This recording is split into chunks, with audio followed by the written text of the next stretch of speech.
Dito ulit tayo ngayon sa aming kambingan. At time check, 30 na ngayon. At meron tayong susubukan ngayon dito sa ating mga alaga. So may binigyan ako ditong isang timba na gano'n na silage dito sa ating mga alaga. At ito nga yung silage na yon. So ito yung naging resulta ng ating ginawang silage nung March 6. So almost 20. So ngayon ay March 29. So almost 23 days kung doon nagkakamali. 23 days. At ito na yung naging itsura ng ating silage. Itong ating ginawang silage na to, ang kumakain ay itong ating red bower na si Pula. Itong si Ingay, yung kanyang anak kumakain na din.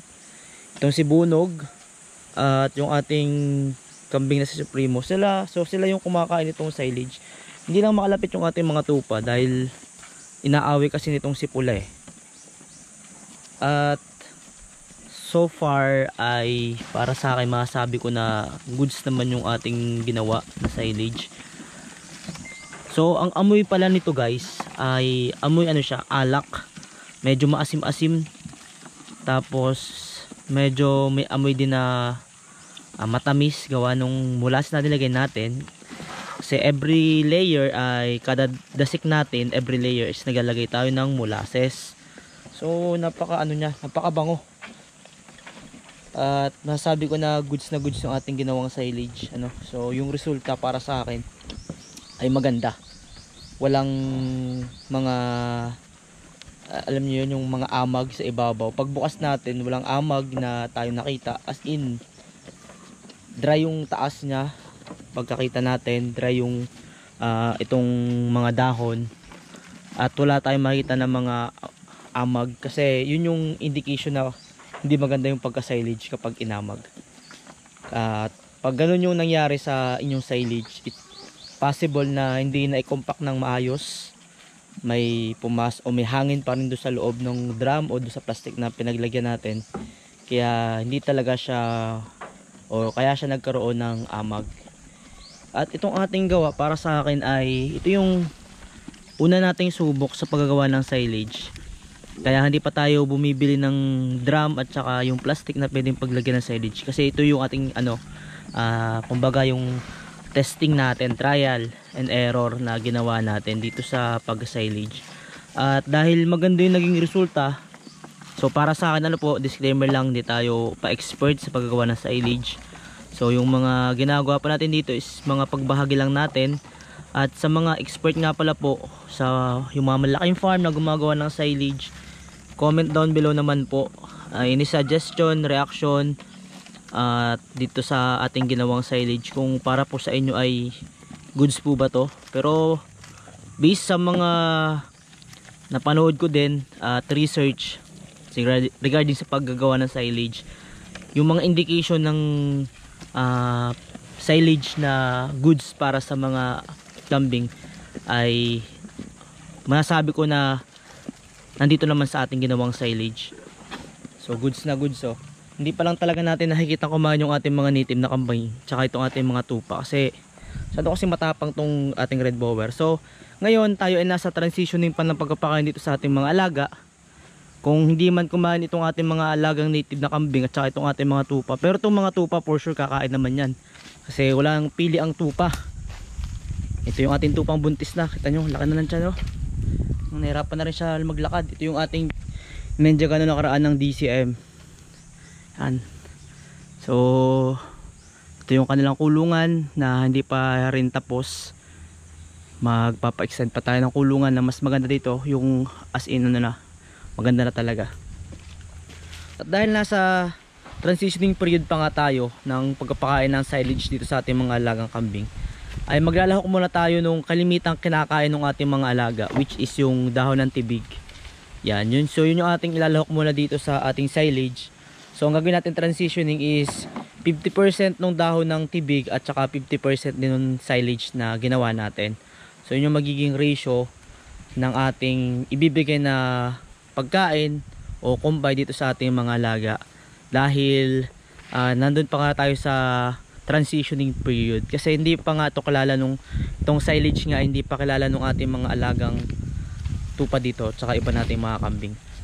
So yung mga bower nating kambing goods na kahit silage kumakain. Actually kanina pa nila tong binabanatan, pagkalagay natin kanina pa nila to talagang kinakain. Hindi lang talaga makalapit yung iba dahil sobrang tapang kasi nito. No, kita niyo naman sungay niya, no, sobrang tapang. Busog na nga eh. Tapos ano pa rin, wala pa rin tigil sa pagkain. Yung ating kambing na si Bunog, yan o, yan yung dalawa lang yung bumabanat kasi hindi makalapit yung iba. Yung sobrang tapang nga nito. So mamaya tanggalin natin to. Yan, tanggalin natin to. Tapos subukan din natin kung kahit wala pang dahon ng tibig, kung kakainin ba nila yung silage kahit wala pang dahon ng tibig. So yun yung gagawin natin. Tapos kasi natin na hindi siya kakainin, tsaka pa lang tayo maglalagay ng dahon ng tibig. So para maging 50% na silage, 50% na dahon ng tibig. Kasi sabi ko nga sa inyo kanina, nasa period pa tayo ng transitioning o pagpapakilala ng silage dito sa ating mga alaga, dahil hindi pa naman to sanay kumain ng silage ng mga to. So yun yung gagawin natin ngayon. At let's see kung ano magiging resulta, pero for me ay goods na goods naman yung paggagawa natin ng silage. So sa mga expert po dyan, comment down below naman po kung naging okay po ba yung ating mga ginawa sa ating pag-silage, no? So dito tayo nagsample ng napier na ginawa. Ito yung pinaglagyan natin at titingnan natin yung itsura ng ating ginawang silage dito. So nakagbawas sa tayo kanina, yun nga yun nandun sa pinakita ko sa inyo. Diyan guys, yan yung itsura ng ating napier, no?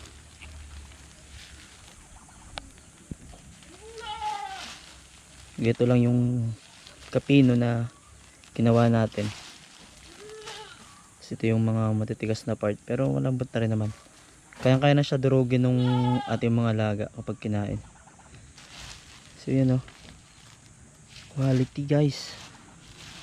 Ito yung ating trial and error na ginawa. At dahil okay yung ating pagkaka-silage dito, yan, so gagawa ulit tayo ng marami na. Wala tayo ng marami. Bibili na tayo ng plastic at saka yung drum. Pwede natin paglagyan itong ating mga silage na to. So gagawin natin, magpapakain tayo ng napier, ng silage napier doon sa ating mga alaga. At obserbahan natin kapag hindi sila kumain masyado, lalahukan natin itong ating giniling na dahon ng tibig at saka itong dahon ng saging, ito yung dahon ng saging, ito yung dahon ng tibig, kasi ito yung paborito ng ating mga alaga. So kapag di sila kumain itong pure silage, yan, kasi sabi ko sa inyo, ito yung transitioning period pa ng pagkapakain natin ng silage dito sa ating mga alaga. So yan, ano nasabi nyo guys? Goods na goods to. Ito nga pala ay nasa 23 days bago natin inopen, kasi nga ito ay ginawa natin nung March 6, so ngayon ay March 29, so almost 23 days yan. At ito yung fermentation period para yung mga good bacteria ay mabuo dito sa ating binuro na napier silage. So taklaban muna natin, kulang tayo ng pakainan.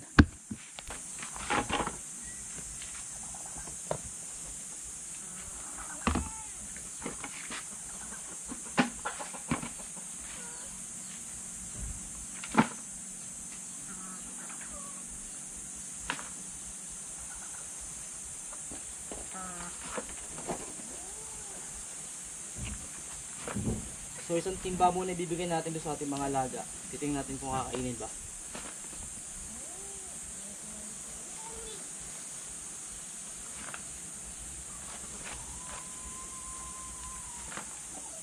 Ito nga pala silage guys, once na mabuksan, kailangan i-consume nyo na. Kumbaga tuloy-tuloy nyo na ipakain sa inyong mga alaga para di masira.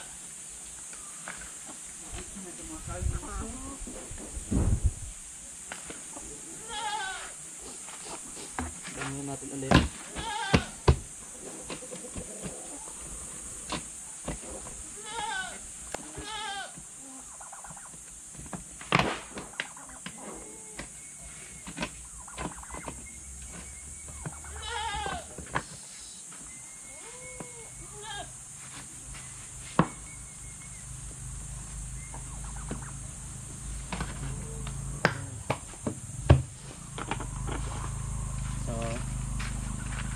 Pakain muna natin ito sa ating mga alaga.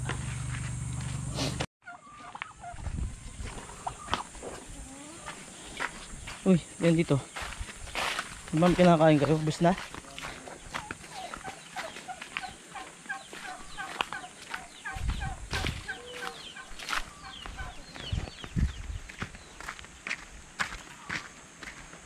So itong pag-silage ay maganda para sa mga panahon tulad ng tag-init na minsan ay wala talaga mapagkukunan ng pwedeng ipakain. So ito yung kalimitang ginagawa ng mga farmer para kahit papaano maging solusyon pagdating sa tag-init, tag-tuyot. At ganoon din kapag umuulan o yung hindi maganda yung panahon. Kasi syempre mayroon paghanap ng pakain sa ating mga alaga. So dito yung binigay natin, meron pa rin tira. Ang gagawin natin, tanggalin mo natin itong tubig na to. Yan.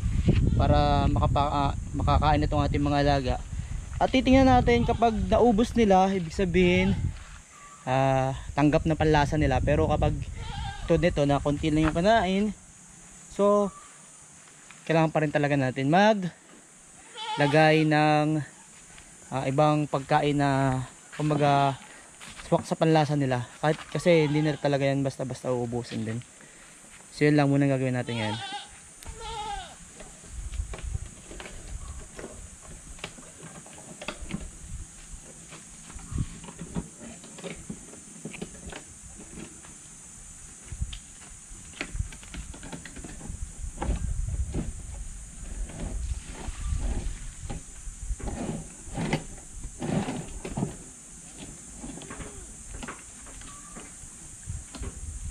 Kaya kayo dito, kakain na tayo. Kakain na kayo. Ito yung ating ginawang DIY na pakainan, DIY feeder. So may mga nakalagay lang dito mga kawad para kung gusto natin tanggalin yung mga dumi-dumi, linisin natin, madali natin malinis.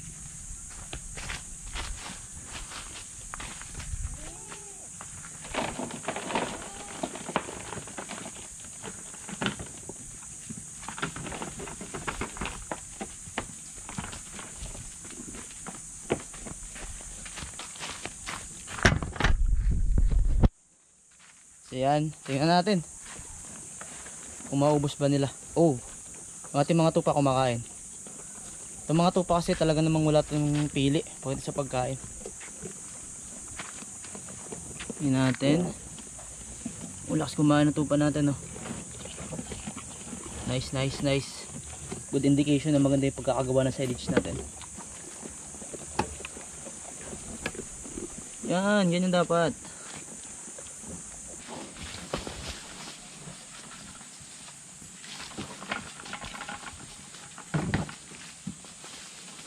Baba kayo.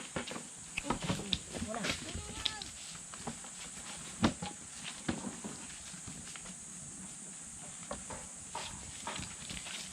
So, nilagay natin lahat yung laman nitong ating isang timba na ito. Ngayon, kukuha tayo ng dahon ng tibig at saka yung saging na ating dinurog. Kain na kayo. Kain.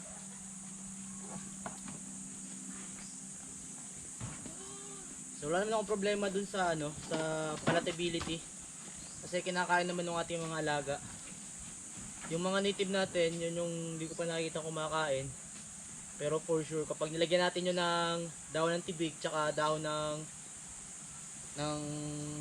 saging, kakain naman yung mga yun. Itong mga tupa natin walang problema. Lakas kumain. Saka itong ating mga bower na kambing. So goods na goods yung ating ginawa. For me. Goods yung ating ginawang silage. Kasi kinakain naman ng ating mga alaga. So walang amag, hindi nabulok. Yung mga indication ng magandang pagkakagawa ng silage is nandun naman. Nakikita ko naman doon sa ating ginawa. So for me lang kasi ito nga yung first time natin. Trial and error pa rin to. So isip pa rin tayo ng ibang way para mapa-improve natin yung ating paggawa ng silage. At the same time ay mag-isimula na tayong magawa ng maraming silage ngayon. So goods.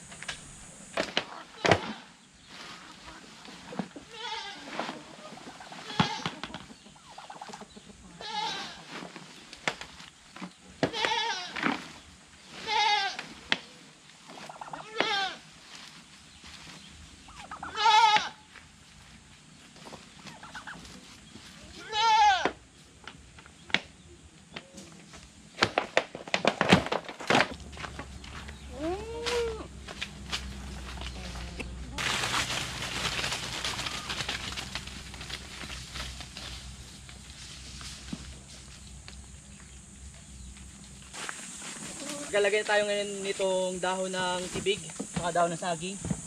Ito talaga yung paborito nila eh. So ihalo lang natin dito.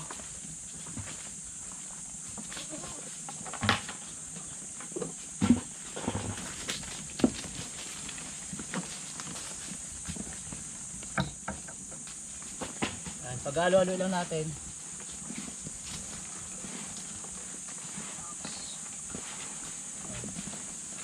Halo-halo lang, halo-halo. Yan.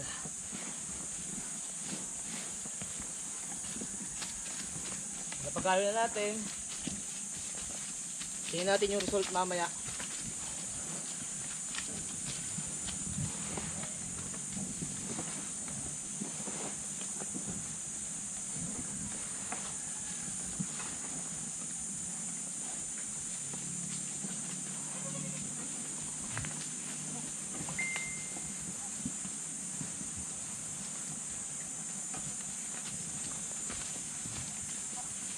Halos kumakain na yung ating mga alaga lahat. Nilagyan na natin ng kumakain na ng paboritong dahon, tibig at saka dahon ng saging. At pinaglahok-lahok lang natin, hinalo lang natin. Yan o. 50% na dami lang yung ating pinagsama. Kasi ito yung magandang pang transitioning ng ating mga alaga. So I hope soon na pure silage na yung makain itong ating mga alaga. Dahil kinakain naman nila, pero yun nga lang, bago pa sa kanilang panlasa, kaya hindi talaga natin mabibigla na kumain ng pure na pure silage itong ating mga alaga dito. Yung ating mga kambing at saka itong ating mga bower, kumakain naman sila, pero hindi katulad ng ganito talaga nilang gustong gusto talaga nila. Yun nga lang talaga yung isa nating problema pa dito, sikip na sikip pa sila dito, kaya talaga naman nagsusuagan. Kaya kawawa yung ating mga native na maliliit, hindi talaga sila makakapasok dahil itong ating mga kambing dito na native na bower at saka itong ating mga tupa is napakalalaki talaga, ay napakalakas din sumuag, kaya hindi sila makalapit ang ating mga native hindi sila makalapit, maliliit sila eh. Itong isang ito, si Kulot, pasingit ng singit. So ayan, naging goods naman yung resulta ng ating silage. So sa mga susunod na araw, uti-uti pa natin silang tuturuan paano kumain ng silage. So nasa transitioning period pa rin tayo. Siguro ilang days, ilang weeks bago natin talaga ma-capable na kumain sila ng pure na silage na wala na lahok na ibang dahon. Kasi yun naman talaga yung goal natin. Silage na yung kanilang mga pagkain, kasi napakataas ng nutrient kapag silage, kasi ano na eh, naburo na siya, madali nang ma-absorb ng katawan ng ating mga alaga yung mga nutrients, yung mga kailangang yun nga, mga kailangan nutrient ng mga kambing natin sa kanilang katawan. So yun yung goal ng ng silage, kaya napakainam talaga na silage ipakain natin sa ating mga alaga. So kahit sa mga malaking farm, ito yung ginagawa nila. At makikita talaga natin yung ganda ng katawan, yung kisig, yung as in napaka-healthy talaga ng mga kambing. So siguro hanggang dito muna natin tatapusin itong ating vlog. At kung nagustuhan nyo itong ating vlog na ito, is paki-like and share and subscribe naman At para marami pa rin tayong ma-inspired na mga tao, mga kabataan tulad ko na millennial, na mag-start din sa farming, mag-invest o maging involved sa farming, kasi ang farming ang backbone ng ating country, ng ating bansa. So kung walang mga farmer, walang makakain ng mga tao. So hanggang dito na lang. This is your millennial farmer, ang Ilawan Adventure, at hanggang sa muli, paalam.